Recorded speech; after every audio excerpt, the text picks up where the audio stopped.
청지기가 해야 할 일이 뭘까요? 청지기란 하나님의 택함을 받은 자녀로서 우리의 인생 모두가 하나님의 것이며 시간으로 측정되는 우리의 연한도 하나님의 주관 속에 묶여 있기 때문에 우리의 시간은 물론 재물이나 능력이나 은사나 건강도 사실은 하나님께 청구해서 타다 써야 하는 입장이라는 말입니다.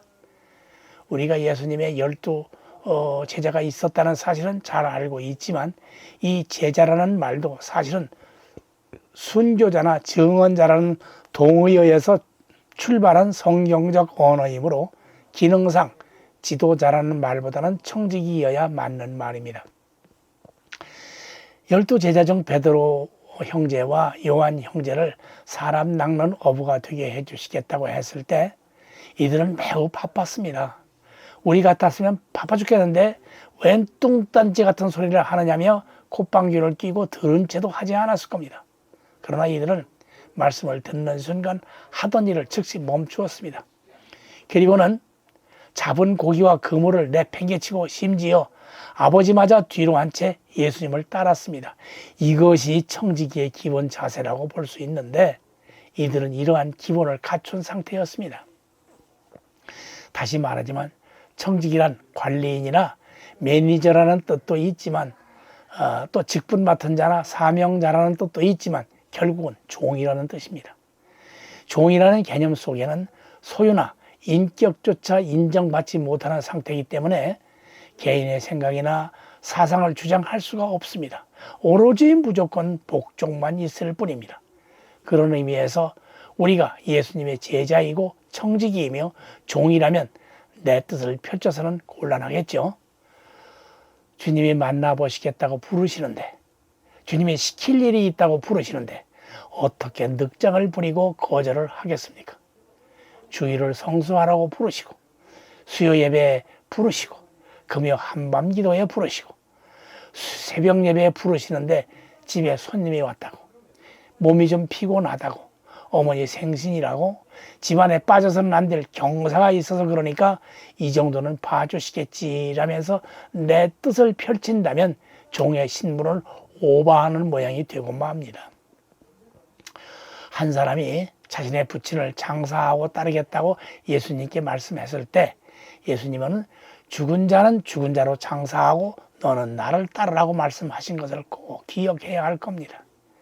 자, 그러면 청지기가 지켜야 할 것이 어떤 것인가를 한번 살펴보기로 하겠습니다. 첫째, 시간을 드려야 합니다. 시간은 하나님의 선물입니다. 하나님께서 주신 만큼만 사용할 수 있기 때문에 그렇습니다. 그래서 그런지 모두들 대단히 바쁩니다.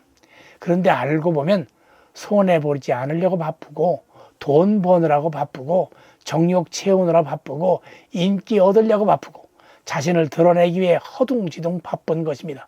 그러니까 자연히 시끄러울 수밖에 없지요. 아놀드의 시 파묻힌 삶을 보면 강물 흐르는 깊은 소리를 들을 수 없다고 했습니다. 정말 시끄럽습니다. 정치권도 시끄럽고 교육계도 시끄럽고 노사도 시끄럽고 교회도 시끄럽습니다.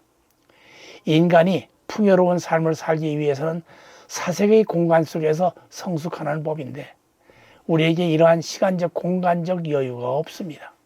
모두가 말초신경을 곤두세우고 성난 황소들처럼 붉은 헝겊을 흔들면서 긴장된 그런 아슬아슬한 스릴을 안겨주는 투사와도 같은 삶을 살고 있습니다. 좀 더 자세히 들여다보면 한탕주의가 판을 치고 있고 여기에 향락주의가 가세해서 뇌경색을 일으키게 하는가 하면 골치 아픈 생각들을 모두 떨쳐버리고 관능적 가르침에 따라서 생을 엔조이 해야 한다는 현실주의가 참으로 가슴을 아프게 합니다. 그래서 가끔씩 소돔시 고모라동에 살고 있지 않은가 착각할 때도 많습니다. 과연 이렇게 골치 아픈 세상을 누가 만들었을까요? 누가 그 책임을 져야 하겠습니까? 아마도 우리가 져야 할 것만 같습니다. 비록 이런 세상을 만드는데 직접 관여하지는 않았을지라도 이렇게 될 때까지 방조한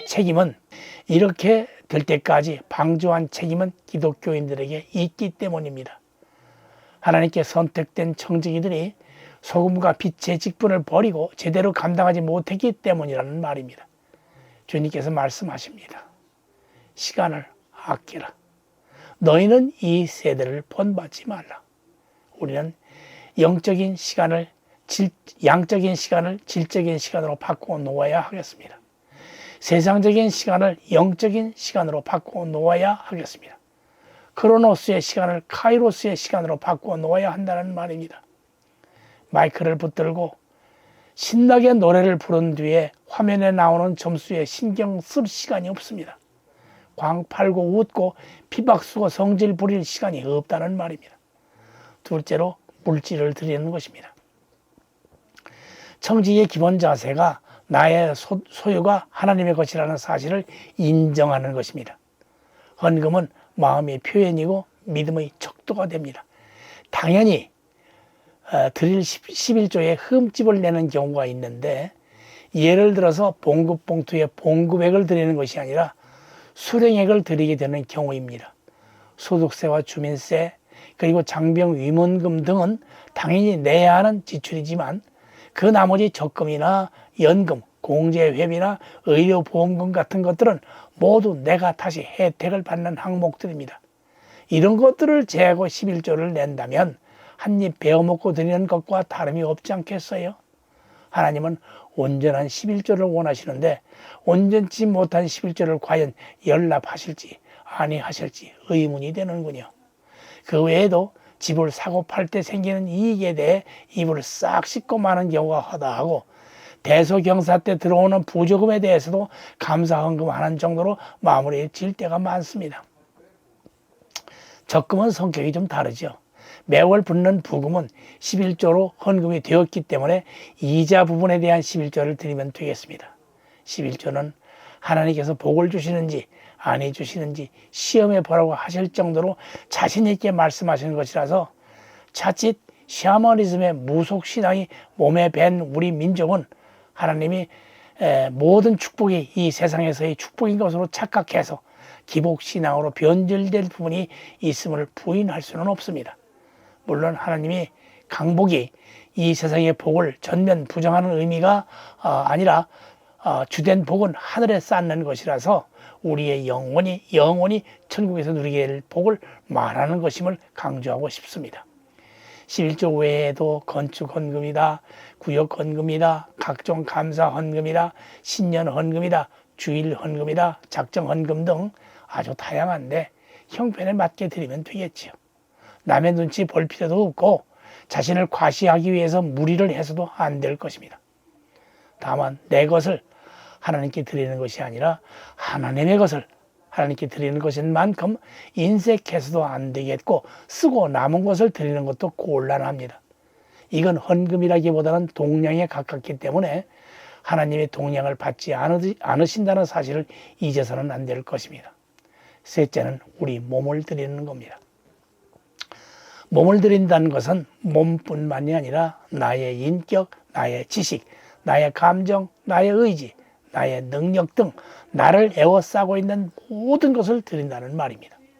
청지기로서의 사명을 완수하는 데 있어서 그 절정을 이루는 것은 아무래도 순교일 것입니다. 물론 초대교회에 박해가 심할 때 제자들이 받은 순교가 실감이 나겠으나, 오늘날 추세에 맞추어 보면 주님의 일을 할 때 몸을 사리지 않고 한다든가, 예배를 한 번 드려도 옛사람과 옛 모습을 십자가의 못을 받고 주님과의 신실한 교제를 갖는 예배를 드리고, 찬양을 드릴 때에도 우리 주님께서 직접 들으신다는 믿음을 가지고 찬양하고, 기도할 때에도 주님께서 바로 옆에서 들으신다는 마음가짐으로 간절히 해야 한다는 말입니다. 그런 다음 소외된 자, 멸시받는 자들을 감사하는 마음으로 돌아보는 일도 해야 되겠고, 가난한 자나 병든 자를 향한 구제의 손길도 뻗쳐야 할 것입니다. 몇 해 전 집 앞에서 집사람이 낯이 익은 신사가 바삐 지나가는 것을 보고 어디서 봤는지 한참을 생각하더니, 역 지하도 입구에서 장애인 흉내를 내며 구걸하는 사람을 보았다고 말하더라고요. 그래서 제가 말을 했죠. 당신이 저 사람에게 동량을 준 것은 저 사람을 보고 준 것이 아니라 예수님의 사랑을 실천하려고 준 것일 거 아니겠어요? 나중에 연말 정산이라도 하면서 어디에 썼는지 확인하려고 준 것도 아닐 것이고, 무슨 말이냐면 당신이 구제의 손길을 뻗친 것은 당신과 하나님의 관계가 성립된 것이고, 당신의 돈을 받는 그 사람은 돈을 받는 순간 하나님과의 관계가 성립된 것이므로 정산을 하더라도 하나님께서 하실 것이니까 하나님의 권한을 침범하지 말고 구제할 수 있을 때까지 계속하는 것이 어떻겠소? 이제 끝으로 몸을 들이는 행동 하나를 소개해 보겠습니다. 이제 우리 모두 유서를 써봅시다. 이렇게 하면 보자 하니까 너무하는구만. 사람 잡을 일 있나? 교회 죽으려고 나오는 사람 봤나? 하고 어이없어 할지도 모르겠습니다. 사실 유서는 죽음이 임박했을 때 쓰는 것이라서 유서를 써놓지 못하고 죽는 수가 의외로 많습니다. 유서를 써보세요. 다시 보고 찢더라도 한번 써보세요. 삶이 얼마나 진지하게 느껴지는지 아세요? 내가 얼마나 많은 걸 소유하고 있는지도 알게 될 겁니다. 그것들이 모두 부질없어 보이기도 하답니다. 그리고 내가 얼마나 많은 잘못을 저질렀는지도 알게 됩니다. 나에게 얼마나 많은 허물과 단점이 있는지도 깨닫게 됩니다. 이것들을 하나하나 내려놓고 회개하고 싶어집니다. 너무 많아서 이걸 언제 다 회개할까 고민하며 시간이 없음을 안타까워하기도 해요. 그러면서 괜스레 남에게 잘해주고 싶은 마음이 생깁니다. 또한 잊을 수 없는 사람들이 떠오르면서 내가 아끼던 걸 선뜻 내어주고도 싶어집니다. 이제는 나를 웬만큼 화나게 해도 참을 수 있을 것 같고, 나의 험담을 늘어놓는 사람도 이해할 것 같으며, 내가 싫어했던 사람에게도 다가가서 용서를 빌 것 같아요. 내가 평소에 신세진 사람을 찾아뵙고 고맙다는 인사를 꼭 하고 싶거지요. 알게 모르게 폐를 끼친 사람에게는 어떻게 사죄를 하면서 어찌해야 용서받을 수 있을지 생각을 하다가 밤잠을 설치기도 할 겁니다. 유서를 써보세요. 썼다가 찢어버리더라도 유서를 한번 써보세요. 미운 사람이 없어져요. 사랑하지 못했던 것이 아쉬워져요. 이게 됩니다. 유서를 써보면 이런 것들이 나도 모르게 돼요. 할렐루야.